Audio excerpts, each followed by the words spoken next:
வணக்கம். இலங்கையின் இன்றைய தலைப்புச் செய்திகள். நினைவேந்தல் நிகழ்வை தடுத்து நிறுத்த முடியாது, பொதுமக்கள் பாதுகாப்பு அமைச்சர் தெரிவிப்பு. அனர்த்த முகாமைத்துவ நிறுவன கட்டமைப்புகளை பலப்படுத்துவது மாத்திரம் போதாது, ஜனாதிபதி கருத்து. எதிர்க்கட்சித் தலைவர் ஆசன சர்ச்சை, பகிரங்க மன்னிப்பு கோரினார் அர்ஜுனா. புலமைப்பரிசில் பரீட்சை தொடர்பில் டிசம்பர் 2 இறுதி முடிவு. இன்று கிழக்கு மாகாணத்தில் உள்ள அனைத்து முஸ்லிம் பாடசாலைகளுக்கும் விடுமுறை. மருந்து தட்டுப்பாட்டுக்கு முற்றுப்புள்ளி, கொள்முதல் பணிகள் ஆரம்பம். டாக்லஸ் தேவானந்தாவின் பிடியாணை ரத்து. மியான்மரில் தடுத்து வைக்கப்பட்டிருந்த 32 இலங்கையர்கள் மீட்பு. புயல் நகரும் வேகத்தில் மாற்றம், வடக்கு கிழக்குக்கு பாரிய ஆபத்து, நாளை வரை எச்சரிக்கையாக இருக்குமாறு பொதுமக்களிடம் வேண்டுகோள். பிரான்ஸ் செல்ல முயற்சித்த யாழ் இளைஞர்களை ரஷ்ய ராணுவத்தில் இணைத்த முகவர், வெடித்தது புதிய சர்ச்சை. வடக்காக இருந்தாலும் கிழக்காக இருந்தாலும் தெற்காக இருந்தாலும் மலையகமாக இருந்தாலும் உயிரிழந்த தமது உறவுகளை நினைவு கூறுவதற்கு உரிமை உள்ளது. இதற்கு நாம் எந்த விதத்திலும் இடையூறு ஏற்படுத்தவில்லை. நினைவேந்தல் நிகழ்வை எவரும் தடுத்து நிறுத்த முடியாது என்று பொதுமக்கள் பாதுகாப்பு அமைச்சர் ஆனந்த விஜயபால தெரிவித்தார். தடை செய்யப்பட்ட தமது பிள்ளைகளை, உறவுகளை அவர்களின் சொந்தங்கள் நினைவு கூறுகின்ற போது அவர்கள் பயங்கரவாதிகளை நினைவு கூறுகின்றார்கள் என்று காட்ட முற்படவும் கூடாது என்றும் அவர் சுட்டிக்காட்டினார். எனினும் விடுதலை புலிகள் அமைப்பு தடை செய்யப்பட்ட அமைப்பாகும். அந்த அமைப்பின் இலட்சணை படங்களை பயன்படுத்தி மாவீரர் தின நிகழ்வை நடத்த இடமளிக்க முடியாது என்றும் பொதுமக்கள் பாதுகாப்பு அமைச்சர் ஊடகங்களிடம் மேலும் தெரிவித்தார். அனர்த்த முகாமைத்துவ நிறுவன கட்டமைப்புகளை பலப்படுத்துவது மாத்திரமே போதாது என்றும் தீர்வுகளை அடிமட்டத்திற்கு கொண்டுவர முயற்சிகள் மேற்கொள்ளப்பட வேண்டும் என்றும் ஜனாதிபதி அனுரகுமார திசாநாயக்க தெரிவித்துள்ளார். அத்துடன் உள்ளூராட்சி நிறுவனங்களை பலப்படுத்தி அச்சுறுத்தல் காணப்படுகின்ற பிரதேசங்களில் ஏற்படுகின்ற அனர்த்தங்களை தடுப்பதற்கு புதிய தீர்வுகள் வழங்க வேண்டும் என்றும் அவர் குறிப்பிட்டுள்ளார். பாதுகாப்பு பிரதியமைச்சர் அருண ஜெயசேகர நேற்று தமது கடமைகளை பொறுப்பேற்றுக் கொண்டார். இந்நிகழ்வில் கலந்து கொண்டு கருத்துரைக்கின்ற போது ஜனாதிபதி அனுரகுமார திசாநாயக்க இதனை தெரிவித்ததாக ஜனாதிபதி ஊடகப் பிரிவு வெளியிட்டுள்ள அறிக்கையில் குறிப்பிடப்பட்டுள்ளது. ஆய்வுகள் மேற்கொள்ளப்பட்டு அனர்த்த முகாமைத்துவ சட்ட முறைமைகள் தயாரிக்கப்பட்டுள்ளதாகவும் மேலும் தெரிவிக்கப்பட்டுள்ளது. எதிர்க்கட்சித் தலைவரின் ஆசனத்தில் அமர்ந்தமைக்காக பாராளுமன்ற பொதுச் செயலாளர் குஷானி ரோகணத்திரவிடம் பாராளுமன்ற உறுப்பினர் ராமநாதன் அர்ஜுனா பகிரங்கமாக மன்னிப்பு கோரினார். 10வது பாராளுமன்றத்திற்கு தெரிவு செய்யப்பட்ட புதிய உறுப்பினர்களுக்காக ஏற்பாடு செய்யப்பட்ட திசைமுகப்படுத்தல் செயலமர்வு நேற்று இடம்பெற்ற போது பாராளுமன்ற பொதுச் செயலாளரிடம் இவ்வாறு மன்னிப்பு கோரினார். இதன்போது அவர் மேலும் தெரிவித்ததாவது: நான் தெரிந்து அந்த ஆசனத்தில் அமரவில்லை. அது எதிர்க்கட்சித் தலைவரின் ஆசனம் என்று எனக்கு தெரியாது. அந்த ஆசனத்தில் அமர்வதால் சிக்கல் ஏற்படும் என்றும் நான் அறிந்திருக்கவில்லை. அது துரதிருஷ்டவசமாக இடம்பெற்ற ஒரு நிகழ்வு. அதற்காக நான் பகிரங்கமாக மன்னிப்பு கோருகின்றேன் என்றார். இதேவேளை யாழ் மாவட்ட பாராளுமன்ற உறுப்பினர் வைத்தியர் அர்ஜுனா ராமநாதன் தனிப்பட்ட பாதுகாப்பை கோரியுள்ளார். தாம் கடும் அச்சுறுத்தல்களை எதிர்நோக்கியுள்ளதாக சுட்டிக்காட்டினார். பாராளுமன்ற ஆசனத்தில் நடந்த சம்பவத்தால் என்னால் வீதியில் நடக்கக்கூட முடியவில்லை. ஊடகங்கள் 45-50 நிமிட பேட்டி எடுத்தன. நான் சாப்பிட்டு விட்டேனா என்று அவர்கள் கேள்வி எழுப்பினார்கள். அதற்கு நான் ஆம் என்று பதிலளித்தேன். அப்போது அவர்கள் நான் விடுதலை புலிகளின் அங்கமா என்று கேள்வி எழுப்பினர். அதற்கு நான் இல்லை என்று பதிலளித்தேன். ஆனால் 2வது கேள்விக்கு எனது பதிலை தவிர்த்து விட்டார்கள். என்னால் தெருவில் நடக்க முடியாதல்லை ஏற்பட்டுள்ளது என்றும் தெரிவித்தார். கிழக்கு மாகாணத்தில் உள்ள அனைத்து முஸ்லிம் பாடசாலைகளுக்கும் இன்றும் நாளையும் விடுமுறை வழங்கப்பட்டுள்ளதாக கிழக்கு மாகாண ஆளுநர் பேராசிரியர் ஜெயந்தலால் ரட்னசேகர தெரிவித்துள்ளார். இதற்கான பதில் பாடசாலை எதிர்வரும் சனிக்கிழமைகளில் இடம்பெறும் என்றும் அவர் மேலும் தெரிவித்துள்ளார். புலமைப்பரிசில் பரீட்சை தொடர்பான அரசாங்கத்தின் நிலைப்பாட்டை எதிர்வரும் டிசம்பர் 2 உயர்நீதிமன்றத்திற்கு அறிவிக்க தேவையான நடவடிக்கைகள் மேற்கொள்ளவுள்ளதாக கல்வி அமைச்சு அறிவித்துள்ளது. பரீட்சை வினாத்தாளில் கேள்விகள் கசிந்தமை தொடர்பில் ஆராய்ந்த 3 குழுக்களின் பரிந்துரைகளின் அடிப்படையில் அரசாங்கத்தின் நிலைப்பாடு அமையும் என்று அமைச்சின் மூத்த அதிகாரி ஒருவர் தெரிவித்தார். அந்த குழுக்களின் அறிக்கையை கருத்தில் கொண்டு அரசாங்கத்தின் நிலைப்பாட்டை உயர் நீதிமன்றத்திற்கு தெரிவிப்பதற்கு தேவையான நடவடிக்கைகளை சட்டமா அதிபர் மேற்கொள்வார் என்றும் அமைச்சு மேலும் தெளிவுபடுத்தியுள்ளது. காசோலை மோசடி வழக்கொன்றில் சாட்சியமளிக்க தவறிய முன்னாள் அமைச்சரும் ஈழ மக்கள் ஜனநாயக கட்சியின் செயலாளர் நாயகமான டக்ளஸ் தேவானந்தாவிற்கு பிறப்பிக்கப்பட்டிருந்த பிடியாணை மீளப் பெறப்பட்டுள்ளது. பிடியாணை பிறப்பிக்கப்பட்டிருந்த முன்னாள் அமைச்சர் டக்ளஸ் தேவானந்தா தமது சட்டத்திறனையூடாக கொழும்பு நீதவான் நீதிமன்றில் நேற்று முன்னிலையானதை அடுத்து இந்த பிடியாணை மீளப் பெறப்பட்டுள்ளது. முன்பிணையில் விடுவிக்கப்பட்ட முன்னாள் அமைச்சர் டக்ளஸ் தேவானந்தா அடுத்த வழக்கு விசாரணைகளின் போது மன்றில் முன்னிலையாக வேண்டும் என்றும் உத்தரவு பிறப்பிக்கப்பட்டுள்ளது. மருந்துகளுக்கு அடுத்த வருடம் தட்டுப்பாடு ஏற்படாத வகையில் மருந்துகளை கொள்வனவு செய்கின்ற நடவடிக்கைகள் ஆரம்பிக்கப்பட்டுள்ளதாக சுகாதார மற்றும் வெகுஜன ஊடக அமைச்சர் டாக்டர் நலிந்த ஜேதிச தெரிவித்துள்ளார். அண்மையில் அமைச்சரவையினால் தீர்மானிக்கப்பட்டதன் அடிப்படையில் உள்ளூர் மருந்து உற்பத்தியாளர்களிடமிருந்து பெறக்கூடிய மருந்துகளை உற்பத்தி செய்வதற்கு தேவையான நடவடிக்கைகளை அரச மருந்து உற்பத்தி கூட்டுத்தாபனம் ஆரம்பித்துள்ளதாகவும் அமைச்சர் குறிப்பிட்டார். வெளிநாட்டு விநியோகஸ்தர்களிடமிருந்து மருந்துகளை கொள்வனவு செய்கின்ற நடவடிக்கைகள் ஆரம்பிக்கப்பட்டுள்ளதாகவும் அமைச்சர் கூறினார். நோயாளிகளுக்கான தரமான நம்பகமான மருந்துகளை தட்டுப்பாடின்றி வழங்குவதே அரசாங்கத்தின் நோக்கமாகும் என்றும் இதனை அடைவதற்கு தங்களால் இயன்றதை செய்வதாகவும் சுகாதார அமைச்சர் மேலும் தெரிவித்தார். சீன கம்யூனிஸ்ட் கட்சி மத்திய குழுவின் சர்வதேச திணைக்கள உப அமைச்சர் ஜன்ஹயன் தலைமையிலான சீன தூதுக்குழு நேற்று ஜனாதிபதி அலுவலகத்தில் ஜனாதிபதி அனுரகுமார் திசநாயக்காவை சந்தித்தது. கடந்த ஜனாதிபதி தேர்தலில் அனுரகுமார் திசநாயக்கா பெற்ற வெற்றிக்கும் பொதுத் தேர்தலில் அவரது கட்சி கிடைத்த அமோக வெற்றிக்கும் வாழ்த்து தெரிவித்த சீன உப அமைச்சர் இந்த வெற்றிகளின் பின்னர் இலங்கையில் ஏற்பட்டுள்ள பரிமாற்றங்களுக்கு பாராட்டு தெரிவித்தார். ஜனாதிபதி அனுரகுமார் திசநாயக்காவின் தலைமையில் இலங்கையுடன் நெருக்கமான ஒத்துழைப்புடன் செயல்பட சீனா தயாராக இருப்பதாகவும் உப அமைச்சர் தலைமையிலான குழுவினர் ஜனாதிபதியிடம் தெரிவித்தனர்.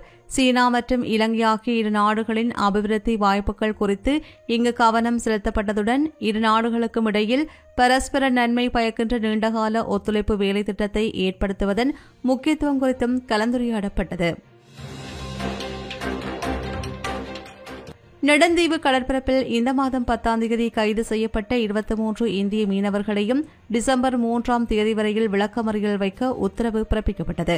இலங்கை நெடுந்தீவு கடற்பரப்பில் கடந்த 10ஆம் தேதி அத்துமீறி மீன்பிடியில் ஈடுபட்ட 23 இந்திய மீனவர்களை கைது செய்த கடற்படையினர் மறுநாள் கடற்தொழில் நீர்வள திணைக்கள அதிகாரிகளிடம் ஒப்படைத்தனர். அவர்களை ஊர்காவத்துறை நீதவான் நீதிமன்றில் முற்படுத்திய போதே நேற்று வரை விளக்கமறியலில் வைக்குமாறு உத்தரவிடப்பட்டது. ஊர்காவத்துறை நீதவான் நீதிமன்றில் நேற்று 23 மீனவர்களையும் முன்னிலைப்படுத்திய போது அவர்களை டிசம்பர் 3ஆம் தேதி வரையில் விளக்கமறியலில் வைக்குமாறு நீதவான் நளினி சுபாஸ்கரன் உத்தரவிட்டார். மியான்மரில் தடுத்து வைக்கப்பட்டிருந்த 32 இலங்கையர்கள் வெற்றிகரமாக மீட்கப்பட்டுள்ளதாக வெளிவிவகார அமைச்சு தெரிவித்துள்ளது.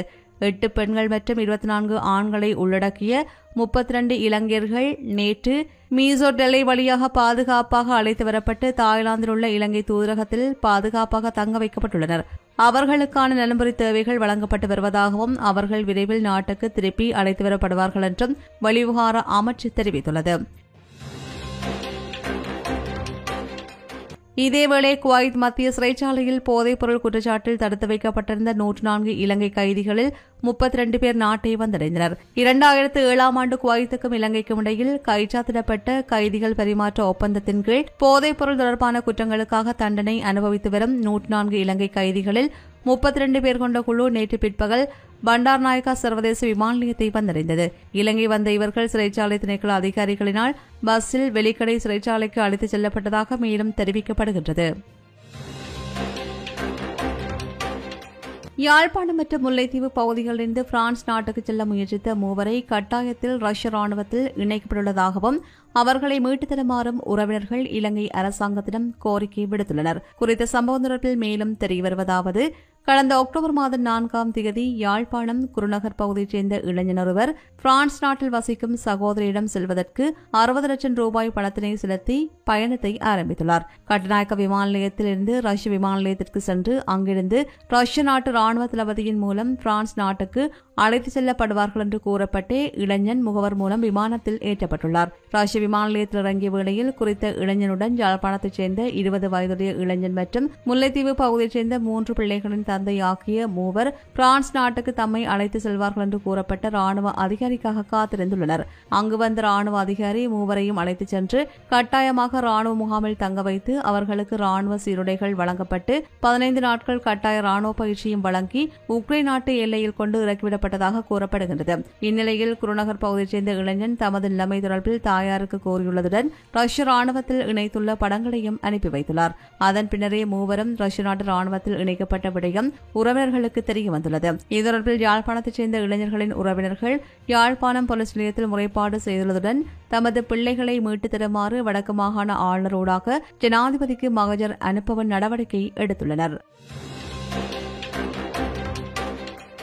வங்காள விரிகுடாவில் இலங்கைக்கு தென்கிழக்காக உள்ள ஆழ்ந்த காற்றழுத்த தாழ்வு மண்டலம் வடக்கு வடமேற்கு திசை நோக்கி நகர்ந்து வருகின்றது. நகரும் வேகம் மந்தமாக காணப்படுகின்றது என்று யாழ் பல்கலைக்கழக புவியியல் துறை சிரேஷ்ட விரிவுரையாளர் நாகமுத்து பிரதீபராஜா தெரிவித்துள்ளார்.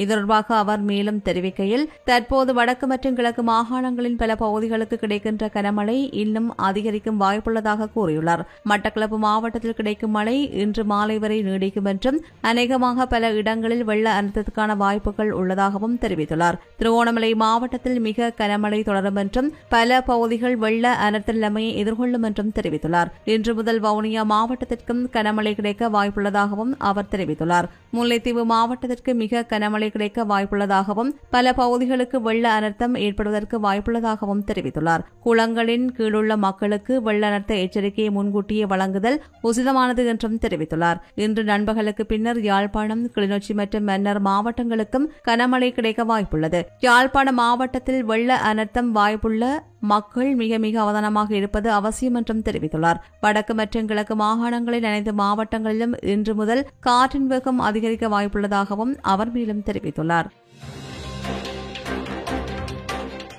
இதேவேளை 6 மாவட்டங்களுக்கு விடுக்கப்பட்டிருந்த மண்சரிவு அபாய எச்சரிக்கை மேலும் 24 மணித்தியாலங்களுக்கு நீடிக்கப்பட்டுள்ளது. தேசிய கட்டட ஆராய்ச்சி நிறுவனம் இதனை அறிவித்துள்ளது. பதுளை, காலி, கேகாலை, மாத்தறை, நுவரெலியா மற்றும் ரத்னபுரி ஆகிய மாவட்டங்களுக்கு இவ்வாறு மண்சரிவு அபாய எச்சரிக்கை நீடிக்கப்பட்டுள்ளது.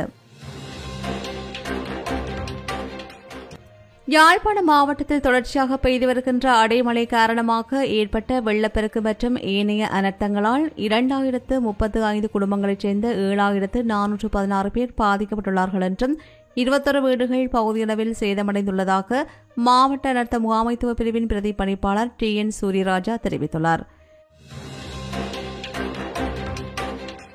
இதேவேளை முல்லைத்தீவு மாவட்டத்தின் ஒட்டிசுட்டான் பிரதேச இலக பிரிவுக்குட்பட்ட பண்டாரவன்னி கிராமத்தில் அதிக வெள்ளப்பெருக்கு ஏற்பட்டுள்ளமையினால் தொடர்ச்சியாக மழை பெய்யும் சாத்தியம் இருப்பதனால் அந்த கிராமத்தில் உள்ள மக்களை அயலில் உள்ள பாடசாலைகளுக்கு செல்லுமாறு அனர்த்த முகாமைத்துவ பிரிவினர் தகவல் விடுத்துள்ளனர். இதனையடுத்து ஒட்டிசுட்டான் பண்டாரவன்னி கிராமத்தைச் சேர்ந்த 45 குடும்பங்களைச் சேர்ந்த 137 அங்கத்தவர்கள் கருவேலங்கண்டல் அரசினர் தமிழ் கலைவன் பாடசாலையில் அமைக்கப்பட்ட இடைத்தங்கல் முகாமில் தற்போது தங்க வைக்கப்பட்டுள்ளனர். குறித்த பகுதியில் கிடா அடஞ்சானாரும் குருவிச்சையாரும் குறுக்கறுத்து பாய்வதனால் வெள்ளம் கிராமத்தினை பாதிக்கும் சாத்தியக்கூறுகள் இருப்பதனாலேயே குறித்த பகுதி மக்கள் பாடசாலையில் அமைக்கப்பட்ட இடைத்தங்கல் முகாமில் தங்க வைக்கப்பட்டுள்ளனர். சீரற்ற காலநிலையின் காரணமாக தம்பலகாமம் பிரதேச இலக பகுதியில் உள்ள பல ஏக்கர் வயல் நிலங்கள் நீரில் மூழ்கி நெற்செய்கை பாதிக்கப்பட்டுள்ளது. தொடர் கனமழை காரணமாக தம்பலகாமம் கோயிலடி பகுதியை அண்டிய வயல் நிலங்கள் நீரில் மூழ்கியுள்ளது. இதனால் நெற்செய்கை முழுமையாக அழிவடைந்துள்ளதாகவும் விவசாயிகள் தெரிவிக்கின்றனர். இது தவிர தொடர் அடைமழை காரணமாக தம்பலகாமம் பிரதேச இலக பகுதியில் தாழ்நில பகுதிகள் வெள்ளத்தில் மூழ்கியுள்ளன. குறிப்பாக முள்ளிப்பொத்தானை, மீராநகர், பாலம், போட்டாறு ஆகிய கிராம சேவகர் பிரிவுகளில் அதிகளவான நீர் தேங்கி நிற்பதனால் மக்களின் அன்றாட வாழ்க்கை பாதிக்கப்பட்டுள்ளது. முல்லைத்தீவு மாவட்டத்தின் எல்லை கிராமங்களான முறிகண்டி, வசந்தநகர், செல்வபுரம் உள்ளிட்ட பல பகுதிகள் வெள்ளத்தில் மூழ்கியதில் மக்களின் இயல்பு வாழ்க்கை பாதிக்கப்பட்டுள்ளது. சில வீடுகளுக்குள் வெள்ளநீர் உட்சென்றுள்ளதுடன் உள்ளக போக்குவரத்தும் பாதிக்கப்பட்டுள்ளது. இதேவேளை மன்னார் மாவட்டத்தை பொறுத்தவரையில் மன்னார் மாவட்டத்தில் குறைந்த தாளமுக்கம் காரணமாக ஏற்படவுள்ள அனர்த்தத்தை தடுக்க முப்படையினர், போலீசார் மற்றும் திணைக்கள அதிகாரிகள் தயார் நிலையில் உள்ளதாகவும் மன்னார் மாவட்டத்திலிருந்து மீனவர்களை மறு அறிவித்தல் வரை கடற்தொழிலுக்கு செல்ல வேண்டாம் என்று மன்னார் மாவட்ட அரசாங்க அதிபர் கனகேஸ்வரன் தெரிவித்தார். மன்னார் மாவட்டத்தில் தொடர்ச்சியாக பெய்து வருகின்ற கடுமழை காரணமாக மன்னார் மற்றும் நானாட்டான் பிரதேச பிரிவுகளில் அதிகளவான மக்கள் பாதிக்கப்பட்டுள்ளார்கள்.